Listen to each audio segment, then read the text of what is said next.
Assalamualaikum warahmatullahi wabarakatuh. Salam Om Swastiastu, Namo Buddhaya, Salam Kebajikan. Di sini kami dari kelompok IMA yang terdiri dari saya sendiri, Salwa Syafitri, Sally Wiharja, Ekawati, Rabi Alim, Febri Adinda, dan juga Devi Pangaribuan ingin mempresentasikan hasil kerja kami yang berjudul Studi Kasus PT Kreasi Event Nusantara. Selanjutnya kita masuk ke slide pertama, yaitu Company Profile. Jadi, PT Kreasi Event Nusantara ini bergerak di bidang event organizer yang berpengalaman menyelenggarakan seminar, workshop, promosi, dan acara lainnya. Jadi, PT Kreasi Event Nusantara ini bekerja sama dengan berbagai vendor, hotel, tim dekorasi, dan juga tim dokumentasi. Selanjutnya, kita akan membahas kondisi perusahaan pada tahun 2025. Berdasarkan data yang tersedia, di mana PT Kreasi Event Nusantara memperoleh total pendapatan sebesar 1.600.000. Nah, pendapatan tersebut berasal dari berbagai layanan yang disediakan perusahaan, khususnya jasa event organizer, seminar, dan workshop. Kondisi perusahaan pada tahun 2025 dapat dianalisis melalui beberapa aspek penting. Pertama, perusahaan itu menunjukkan perkembangan yang cukup baik. Hal ini terlihat dari kemampuan perusahaan dalam memperoleh pendapatan dan tetap menjalankan kegiatan operasionalnya. Pertumbuhan perusahaan menunjukkan bahwa jasa yang ditawarkan masih memiliki permintaan dari masyarakat maupun organisasi yang membutuhkan layanan penyelenggaraan acara. Kedua, perusahaan memiliki kewajiban perpajakan yang harus dipenuhi.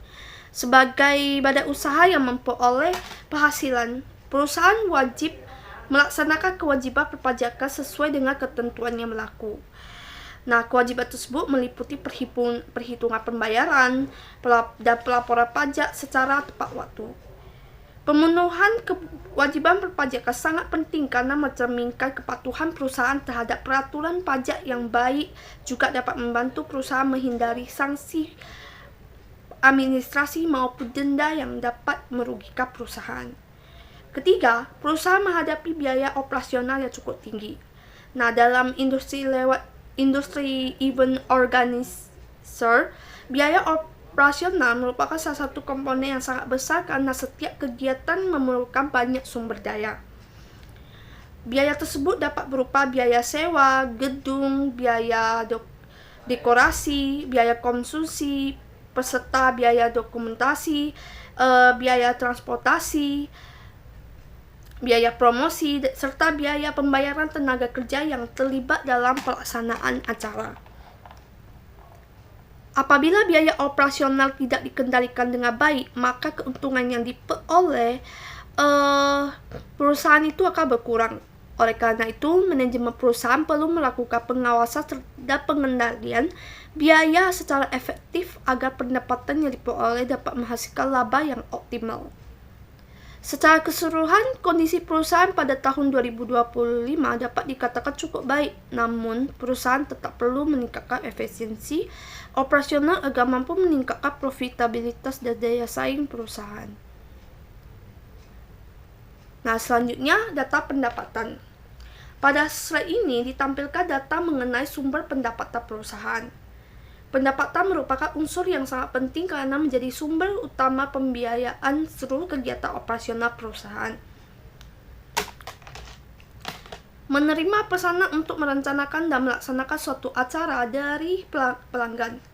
Semakin banyak acara yang ditangani, maka semakin besar pula pendapatan yang dapat diperoleh oleh perusahaan. Jasa event organizer mencakup berbagai aktivitas seperti penyusunan konsep acara, pengelolaan anggaran, koordinasi dengan vendor, pengaturan jadwal kegiatan, hingga pelaksanaan acara secara keseluruhan. Nah, sumber pendapatan kedua berasal dari workshop dan seminar. Kegiatan ini biasanya menghasilkan pendapatan dari biaya pendaftaran peserta, kerjasama dengan sponsor, maupun kontrak penyelenggaraan acara dengan instansi tertentu. Workshop dan seminar memiliki potensi yang cukup besar karena kebutuhan akan pelatihan dan pengembangan keterampilan serta kegiatan edukasi terus meningkat dari tahun ke tahun. Berdasarkan data tersebut, dapat disimpulkan bahwa struktur pendapatan perusahaan masih berfokus pada jasa penyelenggaraan acara dan kegiatan edukatif. Hal ini menunjukkan bahwa perusahaan memiliki spesialisasi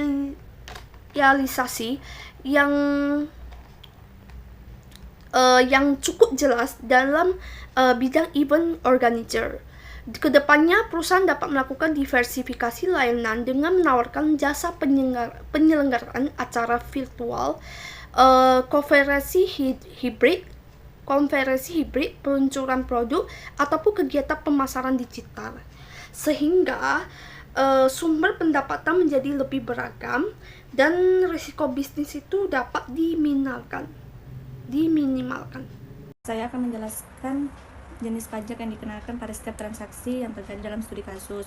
Setiap transaksi memiliki perlakuan pajak yang berbeda sesuai dengan ketentuan perpajakan yang berlaku.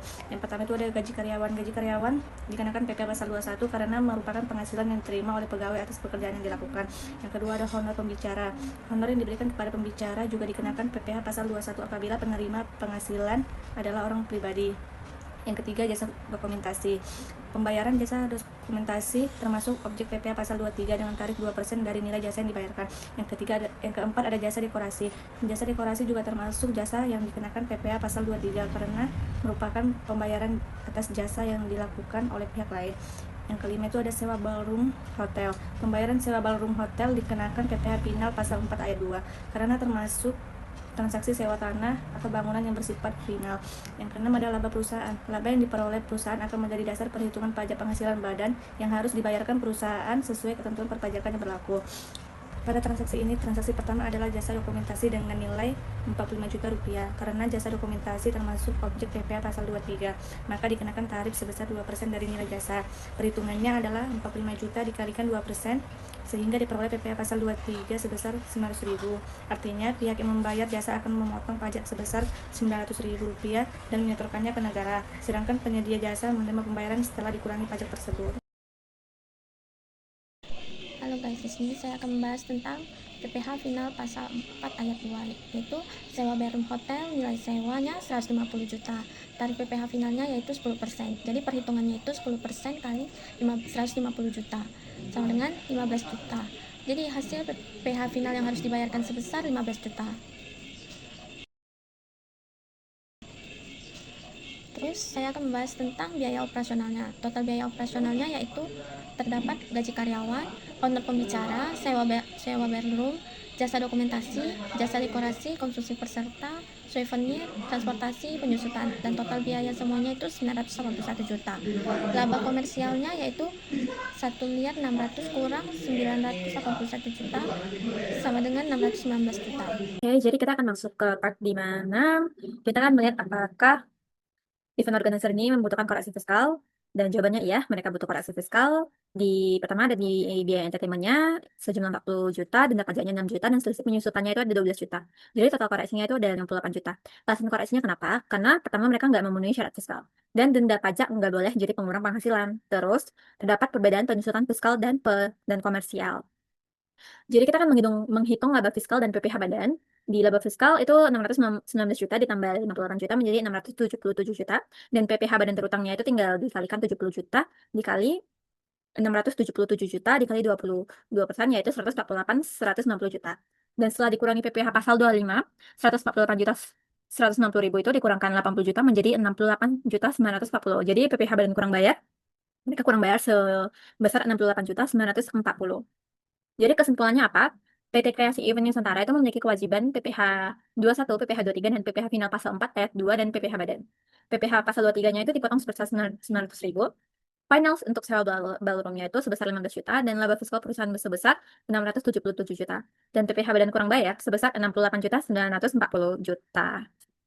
Jadi saran saya untuk PT Kreasi Event Nusantara ini adalah meningkatkan administrasi perpajakan untuk mereka dan menyimpan dokumen pendukung secara lengkap, membuat daftar nominatif biaya entertainment, membayar dan melaporkan pajak secara tepat waktu agar tidak terkena denda, dan melakukan rekonsiliasi fiskal secara berkala.